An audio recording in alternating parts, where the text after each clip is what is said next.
नमस्कार मित्रांनो, मी हेमंत. मित्रांनो, छत्रपती संभाजीनगरमधील कुणाल चांदगुडे या तरुणाने कवड्या डोंगरावरनं आत्महत्या केली. हे घडत असताना कुणालचे वडील जेव्हा त्याला वाचवायला आले तेव्हा त्यांचा सुद्धा तोल गेला आणि ते सुद्धा कुणालसोबत खाली दरीत कोसळले. यानंतर दोघांनाही दरीत कोसळताना पाहून कुणालची आई आणि त्याचे वडील हे जेव्हा पडत होते तेव्हा कुणालच्या आईने ते बघितलं आणि तिने सुद्धा क्षणात दरीत उडी मारली. 4 ते 5 सेकंदात हे पूर्ण कुटुंब हे पूर्णपणे संपलं. कुटुंबातलं कोणीही शिल्लक राहिलेलं नाही.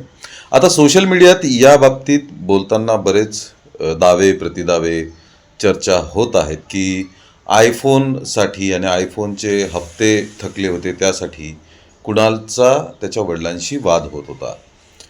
पण पाहायला गेलं तर आताच पोलिसांनीही संभाजीनगरची DCPंनीही प्रतिक्रिया दिलेली आहे की फक्त आयफोनमुळेच हे घडलंय असं म्हणता येत नाही.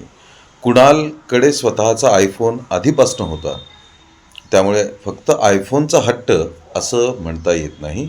त्याचप्रमाणे ही घटना एका कुठल्या तरी कारणातून घडली आहे असंही म्हणता येत नाही, असे छत्रपती संभाजीनगरचे DCP म्हणत आहेत. त्याचप्रमाणे जेव्हा कुणाल त्या डोंगराच्या कड्यावरती उभा होता आणि त्याला समजावण्याचा प्रयत्न चालू होता त्यावेळी तिथे असणारे अंमलदार आणि ह्यांनी कुणालची आई कुणालला म्हणत होती की तुझ्या ज्या काही अडचणी आहेत त्या आपण सोडवू.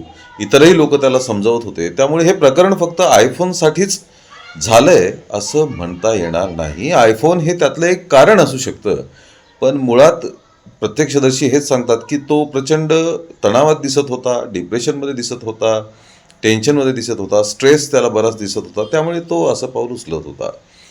तर आता त्या कुटुंबातलं कोणीच शिल्लक नाही आहे साक्षीदार किंवा खरी माहिती मिळवण्यासाठी, पण पोलीस त्यांच्या पद्धतीने तपास करत आहेत.